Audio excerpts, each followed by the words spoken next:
Known by few today, Mont Écho was once a major Quebec ski resort, sustaining a significant vertical drop with many runs. However, its closure in the 1970s was a foreshadowing of the collapse of many of Quebec's ski resorts decades later.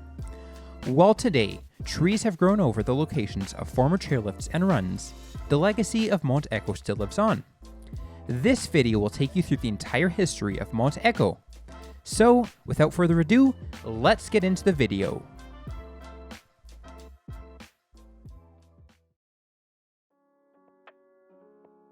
The story of Mont Écho starts all the way back in 1963 when 5 businessmen from Ontario incorporated the Mont Écho Corporation. In mid-1963, the group installed 2 GMD Mueller double chairlifts and a Poma lift. The long chairlift had a length of over 7,100 feet and a vertical of 1,500 feet. This instantly made Mont Écho well known across Quebec and Vermont and was a big draw to skiers. When the hill was initially developed, it was originally proposed to build the base area further up the mountain. While this would have cut the vertical of Mont Écho, it would have made for more reliable snow conditions. Management dismissed this idea, instead deciding to use the full vertical of the mountain.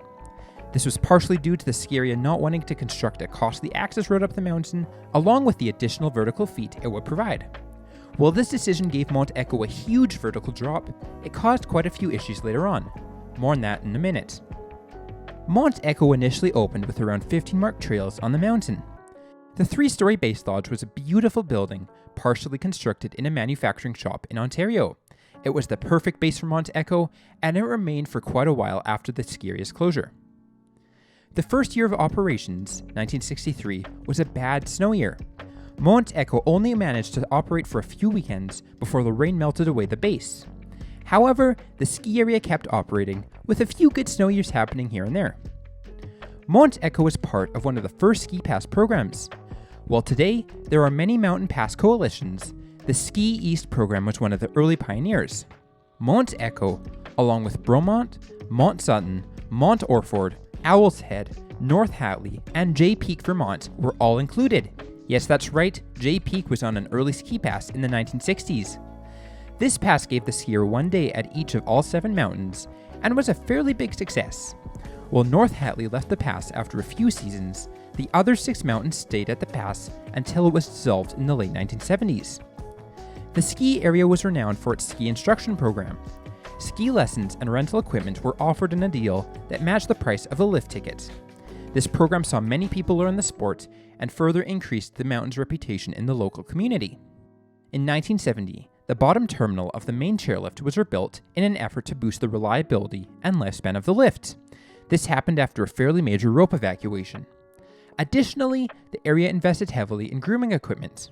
Despite this, Mont Écho did not have a snowmaking system, relying completely on natural snow. While the top half of the mountain was more reliably open, it was often a challenge to open the bottom half. And if the bottom half couldn't be skied, then skiers couldn't access the top section, which could be skied. Often, the snow would be falling on the top half, while it would be raining on the bottom half. Additionally, the bottom half of the mountain was quite flat and boring, even requiring several small uphill sections. Mont Écho struggled to stay afloat for many years, even navigating a bankruptcy in 1968. The Cerro Alto Corporation purchased the resort, keeping it alive for another decade. Throughout the 1970s, Mont Écho really struggled to stay afloat though. With at least 9 ski resorts in the immediate area, Mont Écho struggled to attract skiers while suffering from the fickle weather. The ski area operated during weekends only for the 1977 to 1978 ski season. This would be the last year of downhill operations. In 1978, the resort was sold to a group titled Kupfer Corp. This corporation raised $200,000 via treasury shares, then purchased Mont Écho with this money. The only problem was, this money was supposed to go to the exploration and development of mining in Quebec. After the government got involved, all the defendants fled the country and could not be found. This was the end of Mont Écho. Both the chairlifts were removed in 1979, being sold to Mont Sutton nearby. Both continue to operate to this day. The original lodge was kept up and was used as a hunting lodge. Sadly, it burnt down around 2005. Today, it is almost impossible to make out any of the former ski trails on Mont Écho. Nature has almost completely retaken the former ski resort.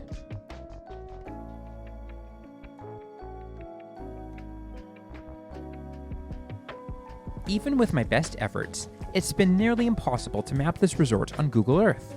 The runs are just so grown in that it's impossible to distinguish the old trails. Also, the trail map is really confusing. It seems that several runs on the map are all counted as one single run. So, I'll be doing my best to break down the trail map, but it might not be as accurate as it usually is. Mont Écho had a unique way of breaking down the ski trails using 4 colors to distinguish runs. Blue and green symbolize the easiest trails, while red symbolizes intermediate terrain and black symbolizes expert terrain. As mentioned before, Mont Écho had a vertical drop of 335 meters, with the big chairlift's length being around 4,200 feet. The upper section of the mountain was a lot steeper than the lower section and had its own dedicated chairlift. But let's start at the bottom. The lodge and the parking lot bordered the road, with the parking lot being long and skinny.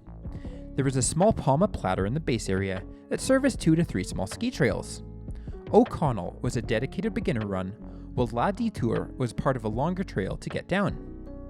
The lower part of Mont Écho was generally pretty flat, save for the short section right near the bottom terminal of the double chairlift. Otherwise, pretty much all the terrain in the lower half was mellow, with some parts even requiring speed to clear. Pretty uninteresting stuff. The upper section of Mont Écho is where it gets interesting. This section was much steeper than the bottom section. Hellgate and Gervier were the 2 steepest trails at the resort, and would have probably been technical tree/mogul skiing. Underneath the chair, the Chamonix run winds the skier down to the bottom of the smaller chair, though it is still quite steep. From photos, it looks like this run was groomed. The Alliance Green Trail was most likely the easiest run here, and could have very well been used as an access road to the top of the mountain. It is by far the longest trail at the resort, traveling top to bottom. The Vista Red Run was probably a longer groomed intermediate run, with an intermediate exit via the easy run La Portage. Similarly, Elan was probably a groomed trail, though it was a bit shorter, and more ran alongside the chairlifts. From the bottom of Elan, you couldn't access the second chair and had to go all the way down to the bottom. L'Accordion was almost certainly a cat track, cutting across some of the steeper trails here. Écho and Beauchartin are labeled as experts and are probably steeper mogul tree runs, similar to Gervier and Hell Gate. So I probably have made quite a few mistakes in this trail map breakdown, but honestly, it's one of the worst trail maps I've ever seen. Honestly, it's probably impossible to fully know how the mountain skied unless one has actually skied there, which I obviously never have.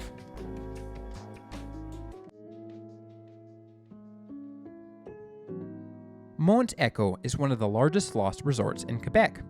While Mont Écho had a lot going for it, the ski area made several poor decisions that ultimately doomed it from the start. Today, you would be hard-pressed to find many people who remember skiing on the mountain.